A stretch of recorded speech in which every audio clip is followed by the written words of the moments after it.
I have to admit that disheveled and bedheaded Miorine was super cute. I think it's because we've had so long of just every scene Miorine's in, she looks like she is ready to go to a business trip. Like she's ready to go. She's ready to stand in front of the pedestal and talk to everybody. So to have her pretty disheveled was really good. And I think it does technically speak a lot to the situation itself of how broken she is and how strong she's always has been. And finally having this one moment of weakness where finally Sulletta can pull her out of a situation rather than the reverse. But yeah, solid episode. Nothing really to deep dive into this episode, honestly. I mean, I might end up finding something as we go through the episode itself and talk about each point, but really, I think my only complaint I have is continuing around Lada. Lada is just like, do we really have to do this? Lada is literally, doesn't make sense. Like, what did he do? Did he go like, I don't like Miorine? Who is against Miorine? Obviously Prospera right now, so I'm gonna jump in a spaceship and fly over to literally this fortress that's moving around, destroying anything that comes near it, and just gonna like knock on the door and say, hey, I want to join your team because I don't like Miorine. It doesn't make any sense. Anyways, that aside, forced rivalries never work. Please stop, Gundam. You're better than this, even though you keep doing it. They love rivalries. But no, the opening part of this episode is pretty cool. Kind of having where all the Spatians are having to learn about what it's like to take care of livestock because now they're sort of having to rely on the Earthians to sort of keep things going. So, you know, this breakdown is more complicated than a mobile suit itself. Like, yeah, technically livestock takes a lot of work. But additionally, finally having Sulletta learn everything about Ellen himself, which it seems like it's skimmed over because we obviously know pretty much everything that happened with Ellen. It's just Sulletta herself having to learn now. But I do like this aspect of her kind of having this driving force now. She no longer requires her mother to tell her to do everything. She's found purpose in just acting. Like, everything doesn't have to be for my own benefit. I can do things because I just need to or want to. And this is something that is completely foreign to somebody like the Ellen clone who, yeah, that's what we're told to do. This is what we do. We pilot these things, we're built for it, and we go out and we die. But additionally, seeing that she has purpose makes him envious of her. But yes, then we have Sulletta goes to see her ex-wife, I guess is the best way to put it. She gets his clearance to go in and talk to Miorine. She's become a neat. She's a neat Miorine moment. She's broken because she blames herself for everything. Again, I don't necessarily think it's her fault, though she did technically walk around with a hand grenade, which was Prospera, and that's partly to fault for her because she knew Prospera was a nut job. She even knew that Prospera wanted her dead. She wanted Delling dead, but yet she still worked aside her, thinking that it was going to be able to go to some common goal. And that, again, blew up in her face. But no, Sulletta can't just immediately go see Miorine. We have to force one last duel in here. Admittedly, I found this a little bit cheesy, but at the same time, it was kind of purposeful to their concepts within the school itself. They've been at school for so long, everything's decided by duels, and it was the best way for him to sort of give back what she lost. Technically, when Sulletta lost the fight to Gyul, that duel, she lost everything. And yes, that was all according to what Miorine wanted. At the same time, it was her losing literally everything that was important to her at the time. So it was technically a cool way, from Gil's perspective, to sort of hand that back to her. Hand that confidence back to Sulletta. Even though she's already got it, hand that last bit of confidence back to her. Giving her her outfit back, giving back her bride, all that stuff. Which, yes, to Gundam's typical thing, it being a fencing fight, which is, yes, something they really like. I think that was like a very popular interview a long time ago that the original fight between Char and Amuro was a fencing fight, and he kind of wished that they just did like a regular shootout because it would have been so much easier to animate.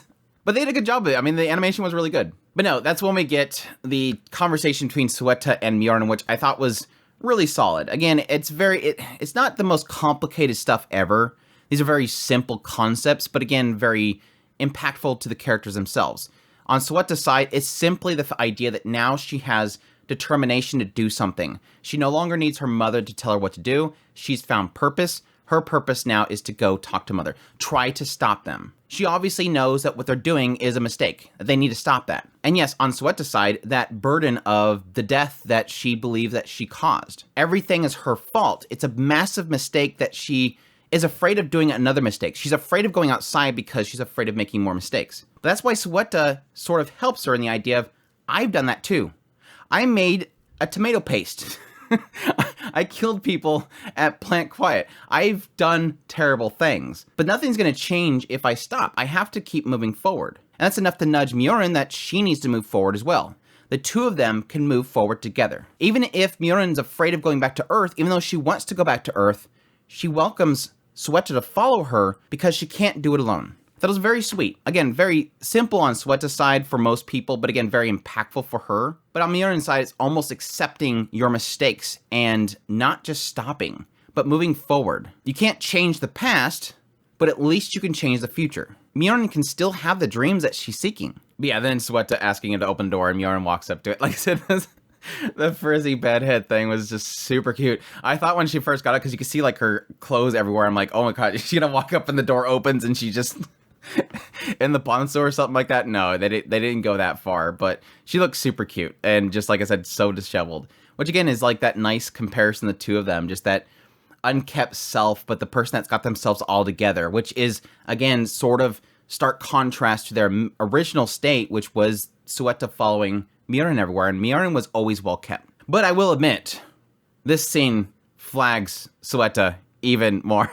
If I wasn't already putting Sulletta was in my mid area, I believe, and now she's kind of moving to the high area. I am pretty convinced at this point that high probability Suetta's not going to make it through. I still think that Miorine is way low probability of dying, but I think Sulletta is. She's now piloting something that has no filters. She's never experienced the data storms before. And yes, technically she's always followed her mother, made a lot of mistakes, and now she's going to this last battle. And Miorine now is telling her, let's go to Earth together. I think they will go to Earth together. It's just Sulletta's probably not going to be alive.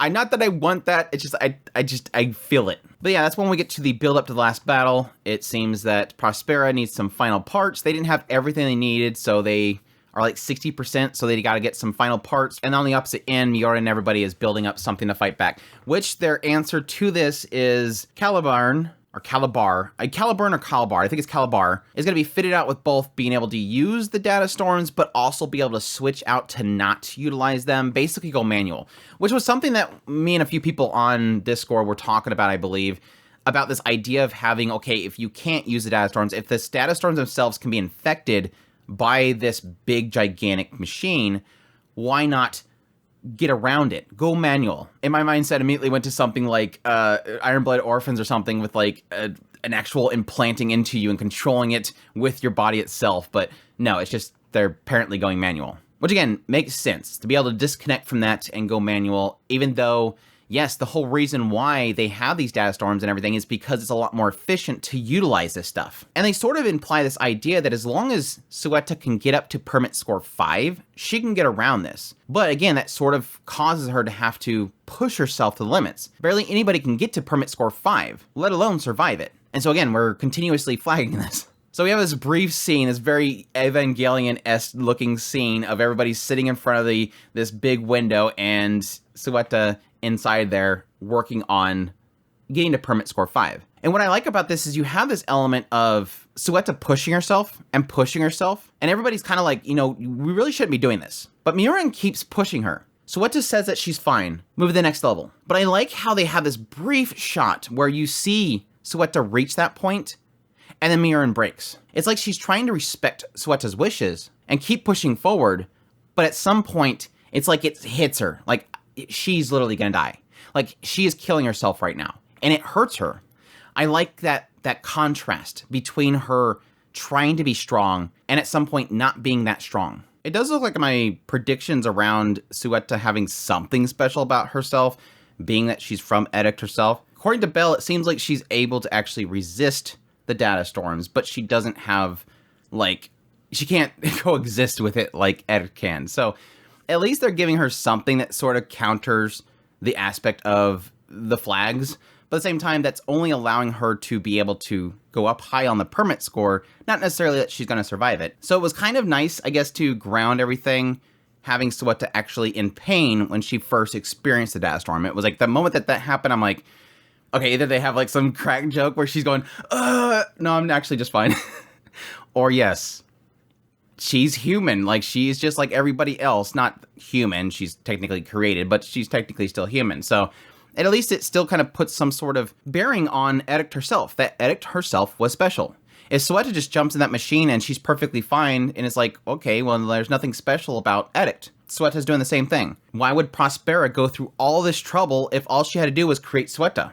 I mean, she doesn't have to have Edict involved. She can just have Sulletta do everything, and then Edict is fine over here, waiting for Quiet Zero to happen. But yeah, with all that in effect, they go out to fight Mama. And Edict shows up at the very end. And yes, technically Lotta's showing up out of nowhere, and Gil having to fight him because, again, why not? We have to put Lotta somewhere. We have to have somebody for Gil to fight. Again, I don't care for it, but whatever.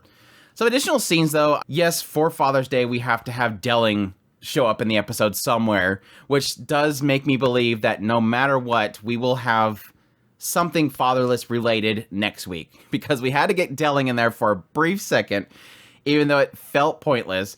Granted, it technically has a point. It's the idea of Miorine, one, when to go see her father before she leaves, because she does love her father. But additionally, two, they might have some sort of scene in the next episode where we cut back to there and Delling tells Miorine something really important that will help her in this battle. But it just felt like, hey, Dad, going to fight, and then it cuts away and it's like, wait, that was it? Like, no pep talk from Delling, no pep talk from Miorine saying I'm a strong person now, I can do this on my own. Nothing. Again, it feeds the Father's Day so that next episode, there's two things that I believe. Next episode, they'll either have Delling, I don't know, jumps in something and comes out there and dies, or he just dies. He's supposed to be stable. Or it might just be in regards to the idea that Edict herself is fatherless. So you have the two fatherless daughters essentially fighting. You can draw whatever conclusions you want. We gotta find out what the following weekend is. I mean, it's similar to my feelings around Miorine meeting with Shadiq. It just felt like, yes, there's purpose to the scene. It really does feel like her confronting Shadiq and telling him essentially that she's different. I made mistakes too, but I'm gonna actually go fix things. But again, it kind of indicates that she wants to work with Shadiq, make a deal with him, and then we don't really get to see what they're making a deal for. Again, I'm assuming similar to the Delling situation, next episode we'll find that Shadiq sent his girls to fight alongside them. Maybe she gave him a bunch of assets, a bunch of mobile suits or something, but he's under arrest. It's not like he has really much of a choice right now. He's locked up. He did some bad things. Again, I don't know. Additionally, this episode felt like it was really wanting to push Ryoji. Was it Ryoji, I think, with Nika. I thought Nika was always going to be with Martin, but apparently Ryoji's like stepping in because that dude's just blushing like crazy and they're having to work side by side, which makes sense because Ryoji is the mechanic for them, whereas Nika is their mechanic. But it was just kind of dorky, all these scenes showing them blushing and stuff. Granted, it kind of felt like Martin's doing just fine with Lidik and Aliyah, whatever her name is, so he's got plenty of girls. I think overall this episode felt like that aspect of the Earthian house sort of helping where the Spatians can't. This idea of them rising up, giving everybody the assets they need, and everybody kind of coming together. Technically, it wasn't just the Earthian house, it's a lot of other groups coming together. I mean, Cecilia's group is helping them immensely. I almost forgot about it, but I did like the scene with Miorine and Sulletta with the tomatoes. Again, it kind of felt like it was just sort of out of nowhere, but it was kind of interesting, this idea of kind of pointing out that the tomatoes themselves, because Miorine's mother had genetically created them, she put some sort of genetic code in it as well. This idea that she's always going to be at her daughter's side. Again, kind of wrapping up sort of a piece of the puzzle within Miorine and her relationship with her mother that, honestly, I didn't think that we needed, but it's a nice little cap into that whole thing. Which, again, is another thing that sort of makes me believe that this is it. I don't think they're going to do another core. I don't think they're going 50 episodes on the series. I really do feel like this is a wrap-up. Again, unless they do some sort of time jump at some point and the characters are more grown up and they have another battle to deal with. Anyways, that's my thoughts on Gundam Witch of Mercury. I hope you guys enjoyed this video. As always, if you did, make sure that like button down below, comment, let me know what you thought of the episode. Additionally, if you're new to the channel, make sure that subscribe button so you got my content. I do news, reviews, first impressions, top list. If it's anime, it's pretty much here. Additionally, if you like this content and you want to support the channel more, I have a Patreon link, tips link, super thanks, and membership button down below. Greatly appreciate what it does, and y'all take care.